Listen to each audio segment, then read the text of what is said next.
I just listened to my own rap. All eyes on me. I just had a plate of rice, potatoes and rice with a beautiful chutney sauce my mum made with cucumber and yogurt and some green mint and that.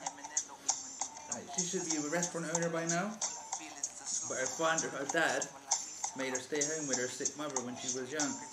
So her rapist brother, my uncle Akbar, the one that you know, did what he did to me, was educated in school, so he's one of those ones. When I was in St. George's School, they used to say he used to try and chat to the little girls, but I never saw him chatting to little girls. Do you know what I mean? Because all the pretty girls were with me. So that's not true. I think he used to eye up the little girls with his ugly old friend Joe. Because I went to his house, he used to eye them up like an old man because he looked like a pervert then. But you know what I mean? So that it kind of phases me that, you know, that my family's so stupid that they're so frightened of him that they were trying to big him up and say, yeah, he used to eye little girls when he was a 50-year-old man and I was 13.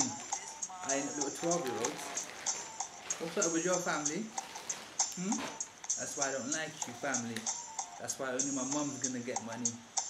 And my brother and my sisters. Because that's what you ever did. See, as soon as my family sold their property, she gave her son and her daughters, and as soon as my mum's sister gave her son and daughters money, and they gave us a penny. On my 21st birthday, man, he gave me 20 quid, yeah? And then next day, she rung me up at my place in West Supermare when I was listening to I Ain't Mad At Ya. And I was visualizing being Tupac sometime in my future.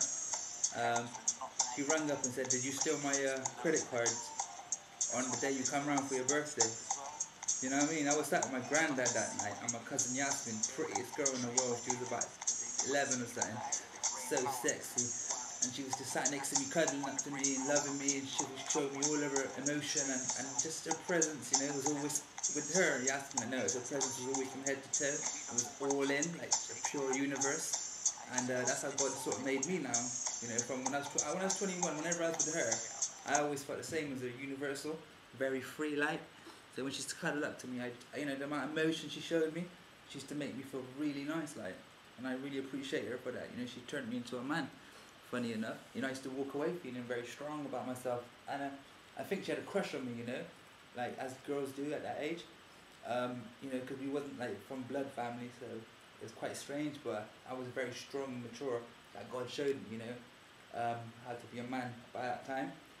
But before that, when I was 16, you know, it was another situation. But that's between me and the next girl. You know, that it's none of your business, it's up to her. You know, table's open if you want to talk about it. But basically, let me see. Yeah, so my auntie rang me up and said that I stole her credit cards. And I was so fucking sad and sickened that she rang my sister at first. So my sister got straight on her phone, very protective of me. And she said she rang her up and told her off.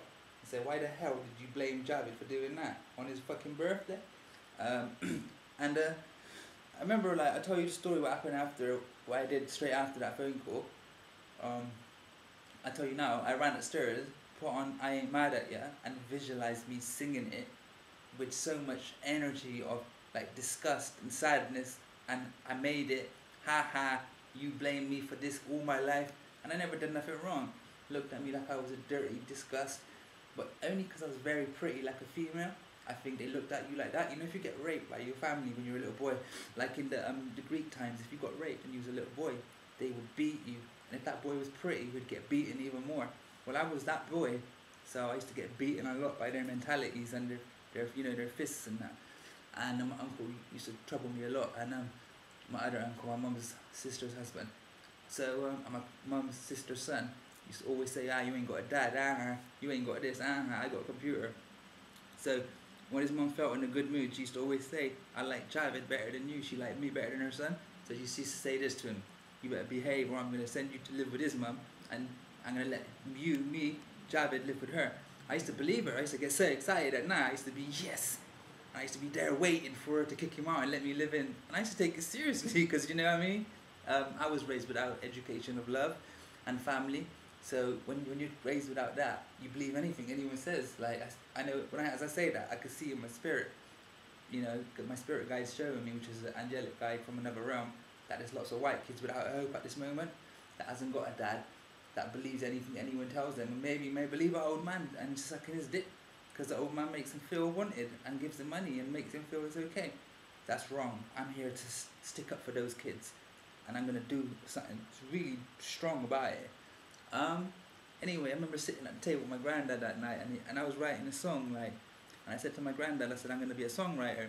He said, that's good, but he was very angry at this point, because when I was 15, and I was in the children's home, and I used to go visit him at night, I used to say to him, I want to be a songwriter, and we used to have many discussions every night. I used to go there for dinner, we used to talk for hours, I used to get a tenner by my weed, and I used to say all sorts. I want to be a singer and a writer and an actor, and he used to always wish me luck, my grandfather Munir Ansari, and he always used to say, I want you to make it.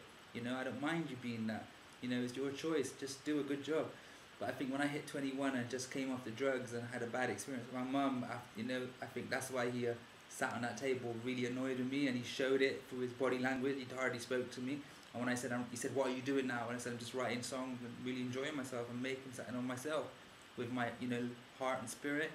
But then he suffered a stroke shortly after, and I think he realised then, you know, how he treated me in his life, because I used to bump into him. You know, karma makes you bump into people at a certain time. After a stroke, I bumped into him quite a few times, and he was so humble around me, like he knew I was a don or something, or a king or something. He used to treat me like a king at this point. When I used to talk to him through my words, I think God used to allow me to be very intelligible in front of him, you know, and so he saw that, and he witnessed it through his eyes to me through eye contact. Like he told me, you know, you are special, and there's something very miraculous about you. Then he died in his sleep in peace in India. Woke up 4 in the morning, went to the toilet, come back. My nan said, are you alright? He said, I'm fine. Left his body. I think 14 days after his death, at his funeral, his body was still glowing. So maybe his spirit stayed in his body for 14 days, and as they burnt him, it left and he flew out of the earth to his home. He came through to Jeff, you know, my ex-husband. He came through to him one night. I'll tell you about it another day. I'm breathing a lot of devil energy at the moment while I'm telling you this, so my eyes and my spirit glow is like quite a bit, it's a bit dark, see it? Usually I shine like milk, but when you breathe in the devil, because you don't want to leave me, the spirit that's in me, many spirits are in me, they don't want to go, but they will go. You know what I mean? As I just said that, it ain't bound, because Christ said, give the command and it go. So I'm getting close to becoming like Christ, like go.